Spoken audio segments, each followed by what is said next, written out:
نحمدہ و نصلی علی رسولہ الکریم، اما بعد۔ تمام دیکھنے اور سننے والے امید کرتا ہوں کہ خیریت سے ہوں گے۔ ناظرین، ایک مولوی صاحب ہیں جن کا نام ہے عبدالواحد قریشی۔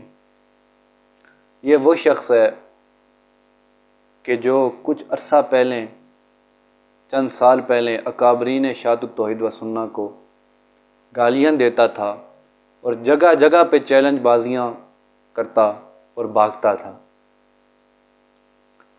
اس کے اور بھی بڑے اس طرح کے کارنامے ہیں۔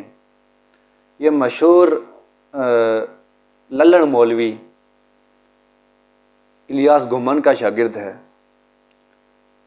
اب اس نے حال ہی میں ان الیکشن کے دنوں میں ایک بیان کیا، ایک تقریر کی اسٹیج پہ کھڑے ہو کے، اور کہہ رہا ہے کہ بھائی جمعیت علماء اسلام کو ووٹ دینا، یہ ہم جنت کی ٹکٹ بانٹ رہے ہیں۔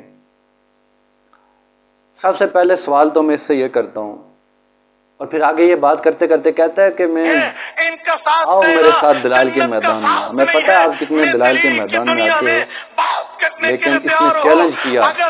سب سے پہلی بات تو میں اسے یہ کہتا ہوں کہ جمعیت کو ووٹ دینا یا یہ جو تو نے چیلنج کیے ہیں، یہ بات کی بات ہے۔ تو سب سے پہلے جمہوریت کو اسلام ثابت کرو۔ کیا جمہوریت اسلام ہے؟ کیا یہ اسلامی نظام ہے؟ جب نظام ہی اسلامی نہیں ہے تو اس کا جو ایک حصہ ہے ووٹ وغیرہ، یہ اسلامی کیسے ہو سکتے ہیں؟ یہ وہ نظام ہے جہاں پہ ایک مفتی اور ایک جاہل دونوں برابر ہیں۔ اگر 100 میں سے 60 آدمی گدھے کو انسان کہنا شروع کر دیں مثلا، تو یہ جمہوری نظام کہتا ہے کہ بھائی وہ انسان ہے۔ اور جہاں پہ 30 چرسی 20 مفتیوں سے آگے نکل جائیں اور جو بات 20 مفتی کہہ رہے ہوں وہ چھوڑ دی جائے، 30 چرسیوں کی بات مان، یہ وہ نظام ہے۔ اس نظام سے یہ بات کر رہا ہے جنت کی ٹکٹیں اور فلاں اور فلاں۔ اس لیے حیات ممات کو تو چھوڑو، وہاں سے تو آپ بھاگے ہوئے ہو، اور سامنے اس مولوی صاحب نے آنا نہیں ہے، پہلے بھی نہیں آیا، اور چیلنج کرتا تھا ہمارے بڑے علماء کو، جناب مناظر اسلام علامہ خضر ریاض صاحب کو اور دیگر بڑے بڑے شیوخ کو۔ پیر طریقت سید ضیاء اللہ شاہ بخاری کا نام اس نے لیا۔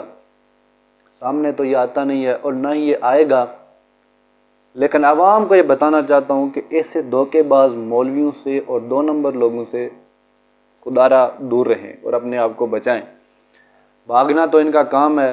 پہلے وہ تھے ان کے استاد محترم الیاس گھمن صاحب، اب وہ ایسے بھاگے ہر جگہ سے کہ وہ پکے ہی بھاگ کے ترکی چلے گئے، اور انہوں نے اپنا کام انہیں دے دیا، یہ بھاگنے والا کام۔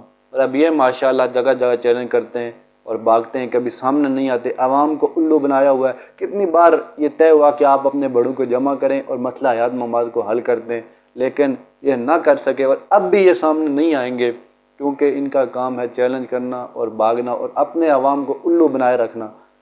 اللہ کرے کہ یہ سمجھ جائیں اور جمہوریت کو سمجھیں، کفریہ نظام کو سمجھیں اور اسلام کو سمجھیں، اور جمہوریت اور اسلام کو ملا کے ایک اسلامی نظام بنانا، اسلام ثابت کرنے کی کوشش نہ کریں۔